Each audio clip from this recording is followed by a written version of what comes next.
I hope कि आप सब अच्छे होंगे। Welcome to the mass study government exam. बच्चों, आज मैंने आपको ट्रांसलेशन के बारे में बताना है। पिछले वीडियो में मैंने आपको सेंटेंस के काइंड्स बताए थे, कितने प्रकार के टेंसेस सेंटेंस हैं वो बताए थे। आज मैं आपको ट्रांसलेशन बताऊंगी। Translation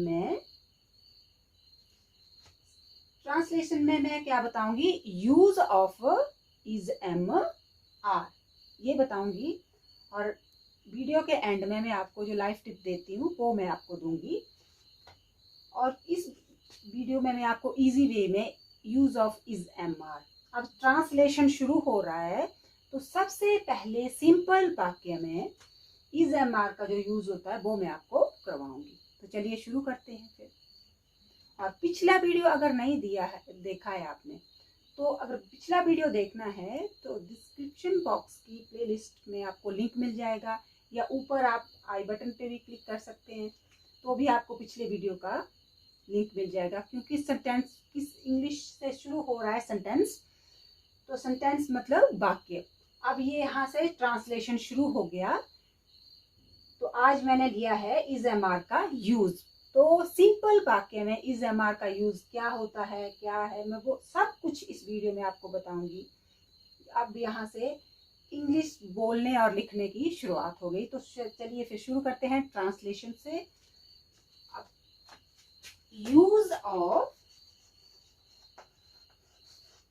of is am are. Is am are जो है, इसका मतलब सिंपल वाक्य में होता है ऐसे जो मैंने सेंटेंस आपको बताए थे उसमें अलग इसका यहाँ जो सिंपल वाक्य है उसका मतलब होता है। अब इज एम आर का यूज कैसे होता है, और ये हेल्पिंग वर्ब है। अब इसके साथ हम शुरू करते हैं वाक्य। इज एम आर का यूज कैसे होता है? सपोज करो मैं आपके लिए एक वाक्य लिखती हूँ हिंदी में।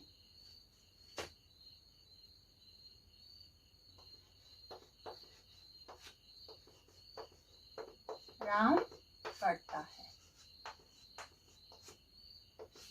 अब इस वाक्य में आपको ये क्लियर होना चाहिए कि सब्जेक्ट कौन है, वर्ब कौन है।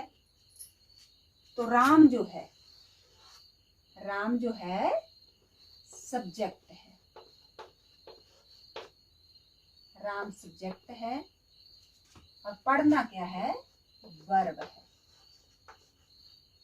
वर्ब मतलब वर्ब क्या होती है? मैंने आपको करवाया है सेंटेंस में पीछे, क्रिया। वर्ब क्रिया, सब्जेक्ट कर्ता। तो सब्जेक्ट कर्ता वर्ब क्रिया। तो राम जो यहाँ सब्जेक्ट है और वर्ब जो है क्रिया है। और अदर ऑब्जेक्ट्स होते हैं, कोई नई चीजें, वो मैं आपको जब सेंटेंस करवाऊंगी तब करवाती हूँ।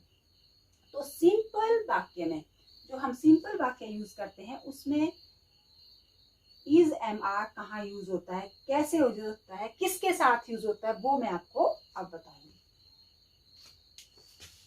यहाँ क्लियर हो गया होगा आपको कि सब्जेक्ट क्या है, वर्ब क्या है। सब्जेक्ट होता है, अब ये आपको क्लियर हो गया कि हिंदी में सब्जेक्ट को कर्ता बोलते हैं और वर्ब को क्रिया बोलते हैं। Use of is am are. Use of is am are अब किसके साथ होता है?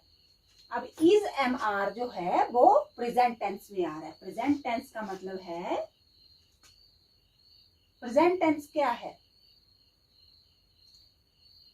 कि आज चीज हो रही है, ये काम, या राम पढ़ता है, आज पढ़ रहा है, राम पढ़ता है मतलब है में चल रही है बात। तो वो जो आज चीज हो रही है उसको बोला जाएगा प्रेजेंट टेंस में। अब मैंने राम लिखा आपको यहाँ करता, राम लिखा यहाँ करता, सब्जेक्ट। अब राम, हर वाक्य में राम थोड़ी होगा, तो कर्ता क्या होता है? He, she, it. ये भी करता है। He, she, it, I, we, you, they, ये सब करता है। और इनके साथ होते हैं सिंगुलर। सिंगुलर होता है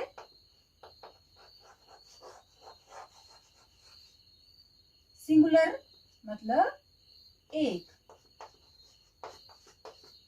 सिंगुलर का मीनिंग है एक, राम एक है। अब इसके साथ मैं बोलती हूँ अगर वॉइस, तो वॉइस कौन से करता हुए, ये सिंगुलर करता नहीं है, ये है प्लूरल। प्लूरल सब्जेक्ट है ये।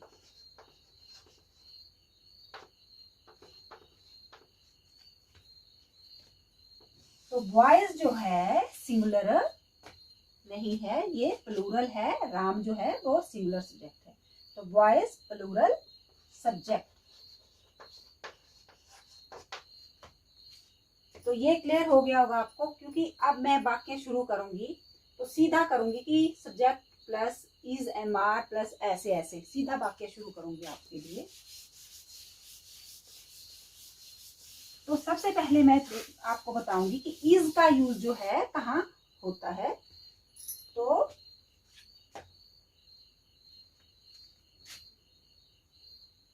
यूज ऑफ इज, अब इज का यूज कहाँ होता है, सब्जेक्ट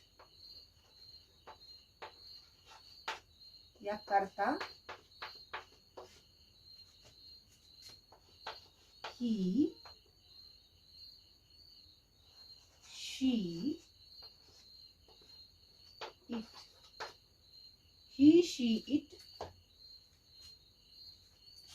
और सिंगुलर। मैंने बताया आपको सिंगुलर, ही, शी, इट और सिंगुलर के साथ किसका यूज होता है, यूज ऑफ इज। तो इज का यूज होगा ये और सिंगुलर एक, अगर कोई एक व्यक्ति है जैसे राम है, Ram is, he is, she is, it is, इसके साथ इज का यूज होगा। और अगर कर्ता जो होगा ही, शी, इट और सिंगुलर होगा मतलब एक होगा, तो इसके साथ यूज ऑफ इज। अब इसी के साथ दूसरा जो होगा यूज ऑफ एम। एम का यूज किसके साथ होता है, आई कर्ता के साथ एम। अब आई कर्ता के साथ एम का यूज होगा। इसी के साथ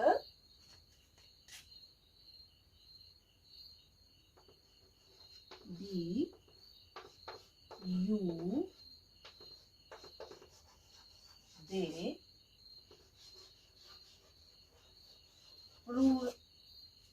प्लूरल सब्जेक्ट। प्लूरल सब्जेक्ट, कर्ता आई के साथ am, we, you, they, plural subject के साथ, मतलब बहुत सारे होंगे प्लूरल सब्जेक्ट बॉयज। तो इसके साथ जो है किसका यूज होगा, आर, यूज ऑफ आर। तो आपको क्लियर होना चाहिए सिंपल वाक्य में। ये बेसिक शुरू हो रहा है ट्रांसलेशन का। इसके बाद इज, एम, आर का यूज हो रहा है, बाज वर्ग का यूज होगा, फिर हैव, हैड का यूज होगा। तो इस तरह से फिर टेंसेस शुरू हो जाएंगे। तो ये बेस शुरू हो रहा है ट्रांसलेशन का। जैसे ट्रांसलेशन क्या है, हिंदी का वाक्य है कोई, उसको इंग्लिश में ट्रांसलेट करो, वो ट्रांसलेशन है। हिंदी टू इंग्लिश वो ट्रांसलेशन है।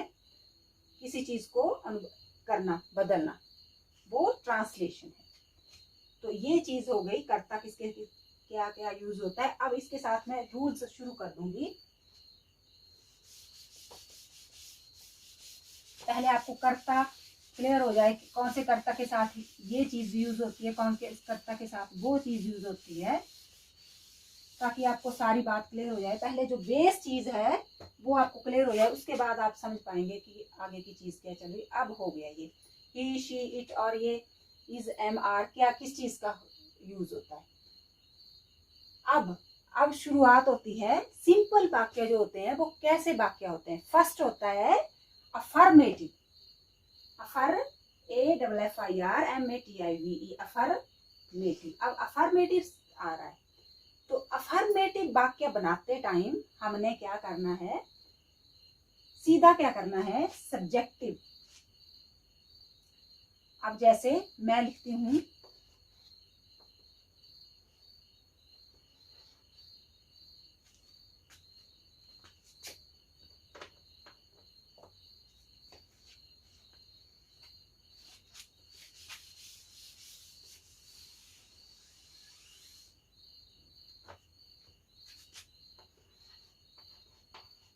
मैं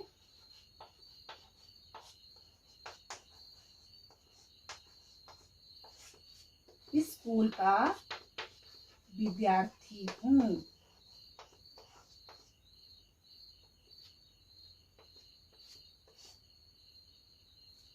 मैं I am student of this school। ये सिंपल वाक्य हुआ। तो सिंपल वाक्य में क्या आया? सबसे पहले क्या आया? सब्जेक्ट,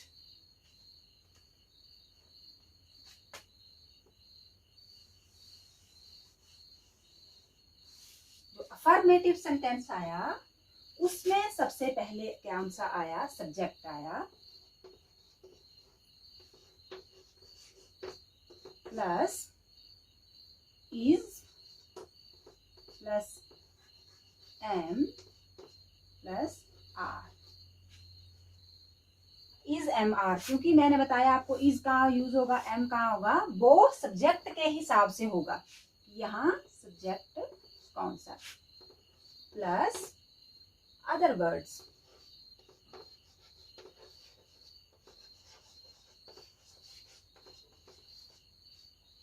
अब इस सेंटेंस से ही हम सारी बात समझेंगे का क्या हुआ। सब्जेक्ट यहाँ कौन सा आया? आई आया, am plus is am are, तो आई के साथ एम लगता है तो एम यहाँ से उठाया, फिर आर नहीं लगेगा, आई के साथ एम लगा, plus other words of this school. ये अदर वर्ड्स आ गए जो वाक्य में थे। मैं इस स्कूल का विद्यार्थी हूँ।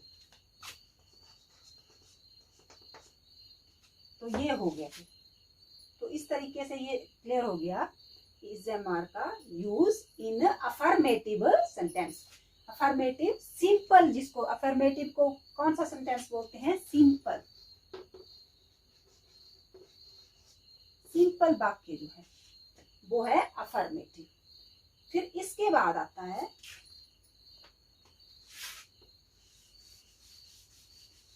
नेगेटिव। कौन सा वाक्य आता है? नेगेटिव।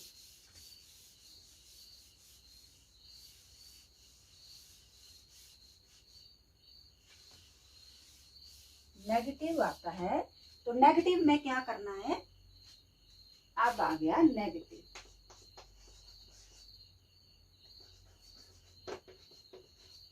अब नेगेटिव आ गया, अब क्या होगा? नेगेटिव में क्या चीज होगी?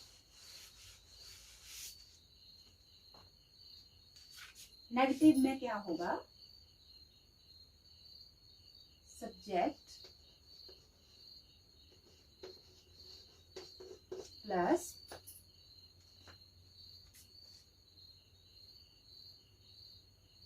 Is am are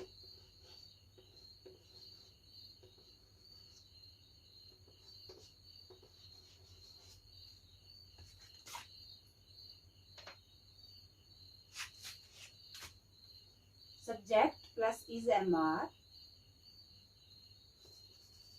plus not plus other words. तो क्या है?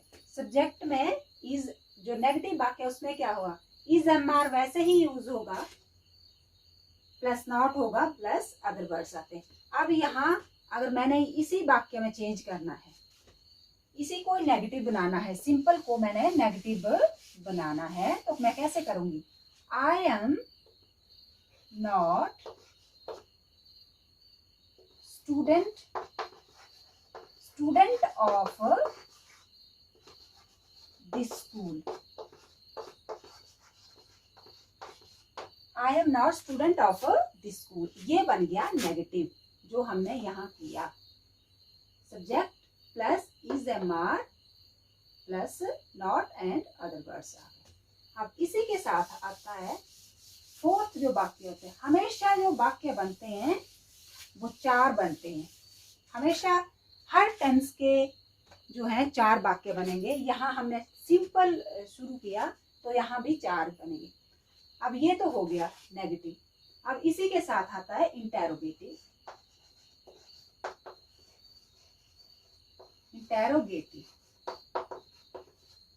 अब नेगेटिव में क्या था? नेगेटिव में नहीं होता है, शुरू हो गया था मैं इस स्कूल का विद्यार्थी नहीं, आ जाएगा बीच नहीं हूं, तो नॉट लग गया था इसमें। आई एम नॉट अ स्टूडेंट, ये जो नेगेटिव ये है वाक्य उसमें नहीं आएगा, वो नेगेटिव वाक्य बन जाएगा। अब इसके साथ जो है इंटेरोगेटिव आता है। अब इंटेरोगेटिव का कैसे बनेगा वाक्य? अब इसी को मैं बनाती हूँ। क्या मैं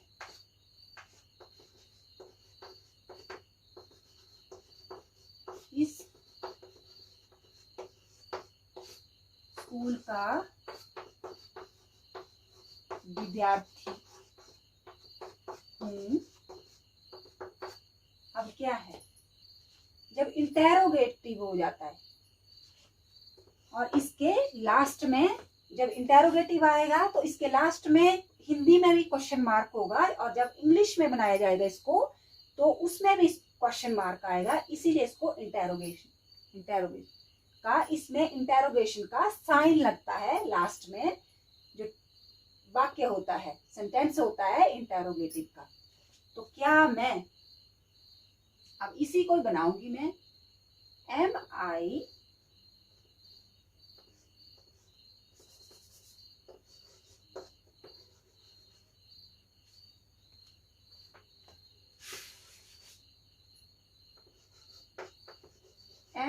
आई स्टूडेंट ऑफ दिस स्कूल,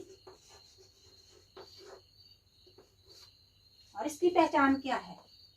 क्या, शुरू में आएगा क्या और लास्ट में आएगा इंटेरोगेशन। तो यहाँ आएगा am I student of this school, क्या मैं इस स्कूल का स्टूडेंट हूँ। तो इसके बाद शुरू में आया क्या और एंड में आया क्वेश्चन मार्क, ये इसकी मेन पहचान है। अब ये भी क्लियर हो गया आपको। अब इसको कैसे करेंगे हम डिफाइन?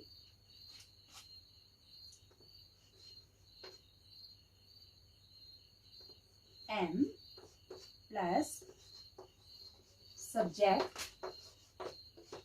Plus other words.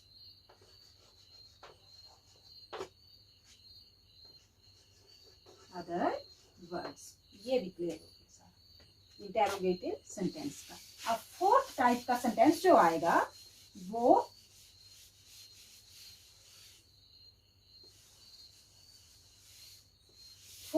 जो सेंटेंस आएगा वो negative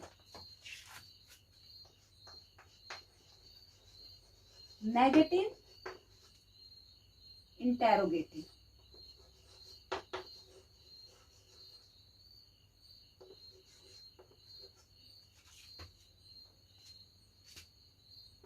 negative plus interrogative, negative भी होगा वो और इंटेरोगेटिव।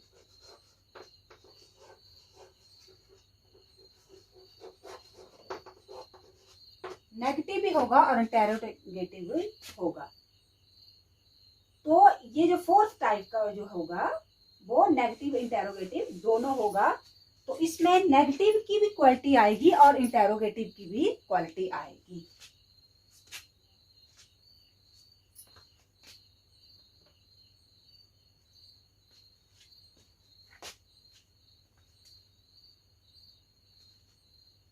अब ये है, क्या मैं इस स्कूल का, क्योंकि इसमें नेगेटिव, क्या मैं इस स्कूल का विद्यार्थी नहीं हूं, क्या मैं इस स्कूल का विद्यार्थी नहीं हूं। अब ये हुआ,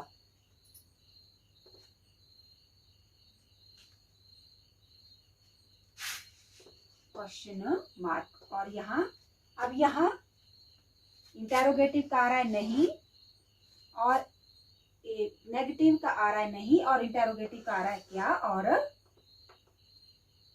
क्वेश्चन मार्क का आ रहा है। तो फिर इसको बनाते हैं।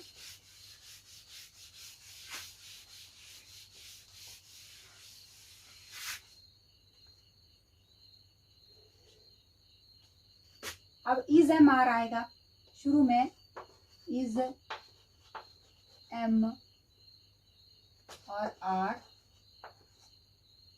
इज एम आर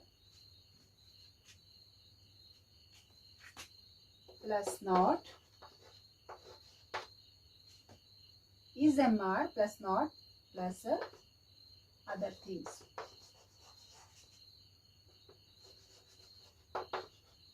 थिंग्स या वर्ड्स। तो ये क्या चीज है, इज पहले आएगा, एम आर जो भी है, और plus not plus other things. अब इसमें मैंने, आपको लग गया होगा पता कि इज एम आर तो मैंने डाल दिया, पर इसमें मैंने सब्जेक्ट कहाँ डाला, सब्जेक्ट क्या था इसमें, क्या मैं,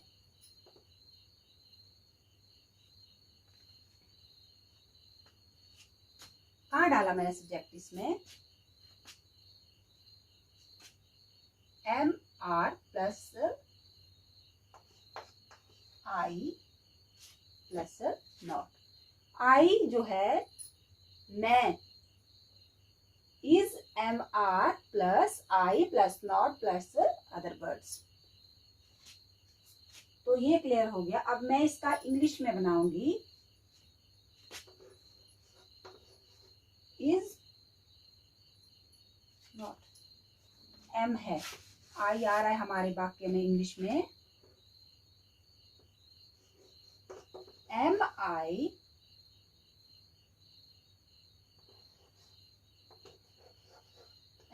नॉट, नेगेटिव भी है,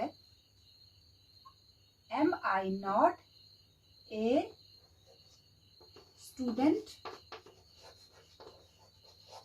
of this school, question mark. Am I not a student of this school, क्या मैं इस स्कूल का विद्यार्थी नहीं हूं, क्या मैं इस स्कूल का विद्यार्थी नहीं हूं। तो ये चीज क्लियर हो गई कि नेगेटिव में नॉट बीच में आएगा, और नेगेटिव इंटेरोगेटिव में जो इंटेरोगेशन आएगा या क्या जो आएगा, एम जैसे फ्रंट में आ रहा है, फिर सब्जेक्ट आ रहा है, फिर नॉट आ रहा है, फिर अदर वर्ड्स आ रहे हैं, ए स्टूडेंट ऑफ दिस स्कूल।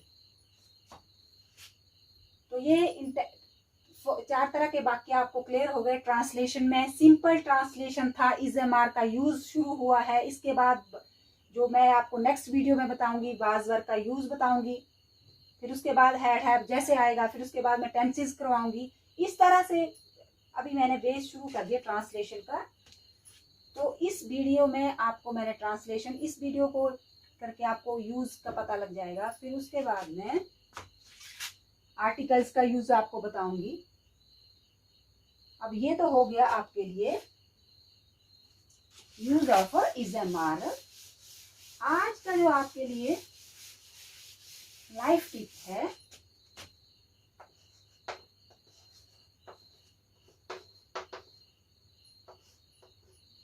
जो लाइफ टिप फॉर स्टूडेंट्स,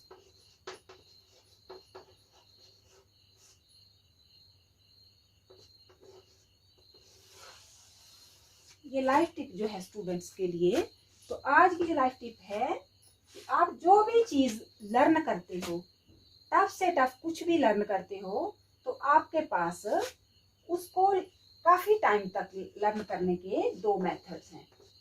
उन मेथड्स को अगर आप फॉलो करते हैं, लॉन्ग टाइम तक आप लोग उसको रिमेम्बर कर सकते हैं।